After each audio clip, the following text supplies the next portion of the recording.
Saudari-saudaraku yang terkasih, berjumpa kembali bersama saya Inspirasiku di Antara. Renungan Harian Selasa 1 Juni. Hari ini kita bersama seluruh Gereja Katolik memperingati Santo Justinus Martir. Semoga kita bersama keluarga selalu dalam keadaan baik, sehat, dan tetap bersemangat. Saudari-saudaraku yang terkasih, kita bersama-sama akan merenungkan Injil Yesus Kristus menurut Markus bab 12 ayat 13 sampai 17. Marilah kita bersama-sama mengawali renungan kita dengan tanda kemenangan Kristus. Dalam nama Bapa dan Putra dan Roh Kudus. Amin. Allah Bapa yang Maha Bijaksana, Engkau menganugerahkan kami kehidupan pada hari ini. Kami bersyukur atas rahmat dan anugerah-Mu. Secara mengagumkan Engkau telah menganugerahkan kepada kami Santo Justinus Martir-Mu. Pengetahuan yang mendalam mengenai misteri Kristus. Semoga berkat doanya kami dijauhkan dari segala godaan-godaan, dan kami semakin diteguhkan dalam pengakuan iman yang benar.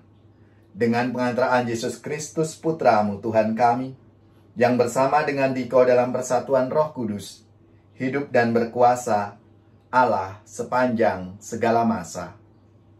Dalam nama Bapa dan Putra dan Roh Kudus. Amin. Saudari-saudaraku yang terkasih, marilah kita siapkan Injil Yesus Kristus menurut Markus bab 12 ayat 13 sampai 17. Kita baca bersama-sama. Pada waktu itu beberapa orang Farisi dan Herodean disuruh menghadap Yesus untuk menjerat Dia dengan suatu pertanyaan. Orang-orang itu datang dan berkata kepadanya, "Guru, kami tahu Engkau adalah seorang yang jujur. Engkau tidak takut kepada siapapun, sebab Engkau tidak mencari muka, tetapi dengan jujur mengajarkan jalan Allah. Nah, bolehkah kita membayar pajak kepada Kaisar atau tidak?" Tetapi Yesus mengetahui kemunafikan mereka, lalu berkata kepada mereka, "Mengapa kalian mencobai aku? Tunjukkanlah suatu dinar untuk kulihat." Mereka menunjukkan sekeping dinar. Lalu Yesus bertanya, "Gambar dan tulisan siapakah ini?" Jawab mereka, "Gambar dan tulisan Kaisar." Maka Yesus berkata kepada mereka, "Berikanlah kepada Kaisar apa yang menjadi hak Kaisar, dan kepada Allah apa yang menjadi hak Allah." Mereka sangat heran mendengar Dia. Demikianlah Injil Tuhan. Terpujilah Kristus. Saudari-saudaraku yang terkasih, apa kabar semuanya? Semoga kita selalu dalam keadaan baik, sehat, dan bersemangat. Hari ini kita bersama seluruh Gereja Katolik memperingati Santo Justinus Martir. Selamat dan profisiat untuk saudara-saudara, gereja, paroki, lembaga-lembaga yang pesta nama pelindung Santo Justinus. Semoga semangatnya memberi inspirasi dalam hidup dan karya pelayanan kita semua. Saudari-saudaraku yang terkasih, sabda Tuhan yang baru saja kita dengar bersama, kadang-kadang ada yang mempertentangkan antara kekuasaan duniawi dengan kuasa mutlak Allah yang kita sembah. Salah satu rumusan konkret pertanyaan itu adalah, apakah kami harus membayar pajak kepada Kaisar? Bukankah sudah ada pembayaran persepuluhan untuk bait Allah? Dalam Perjanjian Lama kerap muncul cerita tentang persepuluhan. Abraham memberikan persepuluhan kepada Allah yang Maha Tinggi melalui Melkisedek imamnya. Begitulah, tradisi persepuluhan menjadi keharusan yang diatur dalam Perjanjian Lama. Apakah pajak kepada kaisar tidak bertentangan dengan persepuluhan untuk Allah itu? Latar belakang inilah yang kiranya menjadi pertanyaan orang Farisi dan Herodian untuk menjerat Yesus. Saudari-saudaraku yang terkasih, kita semua tahu bagaimana Yesus menjawab pertanyaan itu. Yesus malah meminta mereka melihat mata uang dinar itu. Lalu Yesus bertanya, gambar dan tulisan siapakah yang ada pada mata uang dinar itu? Di situ tertera gambar dan tulisan kaisar. Maka atas dasar itu, Yesus bisa menarik kesimpulan yang menjelaskan pembedaan dalam hidup kemasyarakatan, kenegaraan, dan hidup kerohanian yang berdasarkan iman. Lalu kata Yesus kepada mereka, berikanlah apa yang menjadi hak kaisar, dan kepada Allah apa yang wajib kamu berikan kepada Allah. Saudari-saudaraku yang terkasih, kita tahu bagaimana reaksi mereka.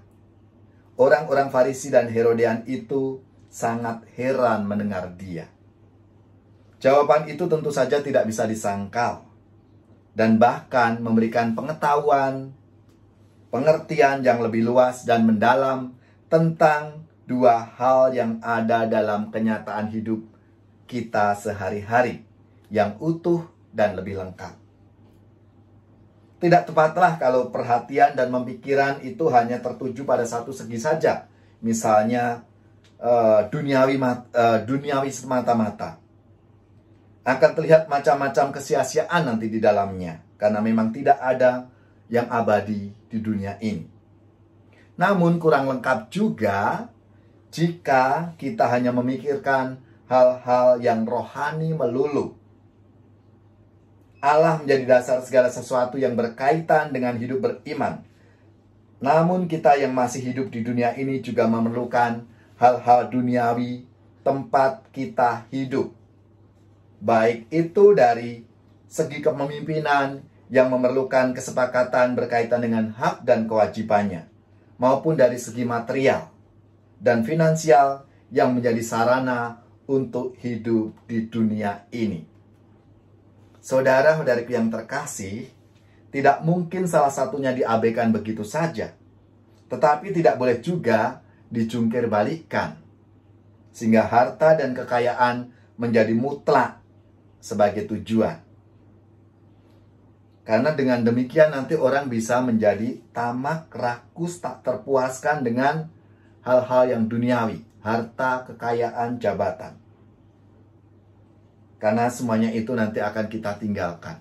Maka saudara-saudariku yang terkasih, kita diingatkan melalui sabda Tuhan hari ini, seperti yang pernah disampaikan oleh Monsinyur Sugio Pranoto, bahwa kita menjadi orang Katolik 100%, menjadi warga negara Republik Indonesia ini juga 100%. Jadi, apa yang menjadi tugas tanggung jawab kita sebagai anggota gereja harus kita jalankan. Begitu juga kita sebagai anggota warga masyarakat negara Republik Indonesia, kita pun juga wajib untuk melaksanakan juga apa yang menjadi tanggung jawab kita. Sehingga harus seimbang. Saudari-saudaraku yang terkasih, maka marilah kita mohon rahmat-Nya supaya kita dimampukan untuk mewujudkan hidup beriman kita ini dengan hidup kemasyarakatan kita. Sehingga semakin harmoni, semakin seimbang dan selaras kita bisa mewujudkannya dalam kehidupan kita sehari-hari. Puji dan syukur padamu ya Tuhan, melimpah berkat-Mu serta pengasihan. Kuasa kasih bimbingan tangan-Mu menuntun hidup kami selalu. hadirlah Tuhan di antara kami. Jadikanlah kami gereja sehati, dimuliakanlah namamu ya Tuhan, segala puji syukur kepadamu. Saudari-saudaraku yang terkasih, marilah kita mengakhiri perjumpaan kita, permenungan kita, edisi hari Selasa 1 Juni dengan mohon berkat Tuhan. Semoga saudari-saudara sekalian, keluarga-keluarga, orang-orang yang kita doakan, mereka yang sakit, yang menderita, seluruh tugas, belajar, pekerjaan, usaha, serta karya pelayanan kita dibimbing, dilindungi, dan diberkati oleh Allah yang Maha Kuasa, Bapa dan Putra dan Roh Kudus. Amin.